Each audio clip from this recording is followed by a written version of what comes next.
ప్రతిదాన్ని కూడా నువ్వు జయించవచ్చు. దేని గుండా అయితే నువ్వు వెళ్తున్నావో, ఏ సమస్య గుండా అయితే నువ్వు వెళ్తున్నావో, ఏది నిన్ను ఇబ్బంది పెడుతుందో, ఏది నిన్ను బంధిస్తుందో ప్రతి దాన్ని జయించవచ్చు. ఎందుకంటే దేవుడు నీకు శక్తినిచ్చి. సో నువ్వు దేవుని వల్ల పుట్టిన వాడివి. ఎవరి వల్ల అండి? దేవుని వల్ల. వారు దేవుని వల్ల పుట్టిన వారే కానీ రక్తము వల్లైనను, శరీరేచ్ఛల వల్లైనను, మనసేచ్ఛ వల్లైనను పుట్టిన వారు కాదు. ఆమె మీరు ఎలా పుట్టినవారంట?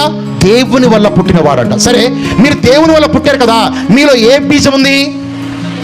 క్షయమైనది కాదు. క్షయమైనది ఎప్పుడైతే మనం క్షయమైన బీజంతో ఉంటామో ఎప్పుడైనా నశించిపోతాం. క్షయ బీజంతో మనం ఉంటే వ్యాధి నిన్ను చంపుద్ది, లేమి నిన్ను చంపుద్ది, పాపము నిన్ను చంపుద్ది, ఏదైనా కూడా నిన్ను నాశనం చేయొచ్చు. కానీ మీరు క్షయ బీజం నుంచి పుట్టిన వారు కాదంట, మనము అక్షయ బీజం నుంచి పుట్టిన వారమంట. హల్లెలూయా. అక్షయ బీజం అంటే నాశము లేని బీజము. ఆమె చూడసారి 1 పేతురు 1 అధ్యాయము 23వ వచనము. 1 Peter chapter 1 verse 23.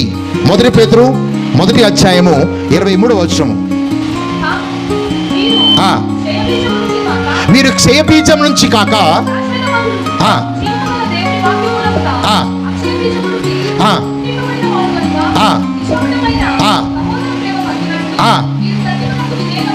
మీరు సత్యమునకు విధేయులొకట చేత మీ మనస్సులను పవిత్రపరచుకొనిన వారై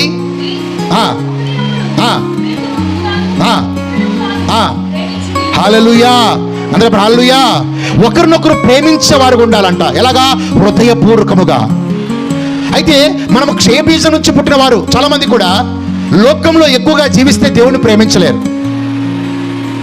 లోకంలో ఎక్కువగా జీవిస్తే దేవుని ప్రేమించలేరు. కుటుంబాన్ని ఎక్కువగా ప్రేమించేవారు కొంతమంది, ఉద్యోగాన్ని ఎక్కువగా ప్రేమించేవారు, డబ్బును ఎక్కువగా ప్రేమించేవారు. ఈ లోకంలో ఉన్న వాటిని నువ్వు ఎంత ప్రేమిస్తావో దేవుణ్ణి ప్రేమలో నిలిచి ఉండలేవు. అయితే దేవుణ్ణి ప్రేమలో నువ్వు నిలిచి ఉండాలి అంటే లోకాన్ని విసర్జించాలి. హల్లెలూయా. అంటే లోకం కంటే ఎక్కువగా దేవుణ్ణి ప్రేమించే వ్యక్తిగా ఉండాలి. డబ్బు కంటే ఎక్కువగా దేవుణ్ణి ప్రేమించే వ్యక్తిగా ఉండాలి. నీ యొక్క జీవితానికంటే ఎక్కువగా, నీకంటే ఎక్కువగా నీ దేవుణ్ణి ఎప్పుడైతే ప్రేమిస్తావో దేవుడు నిన్ను ఆక్రమించుకుంటాడు.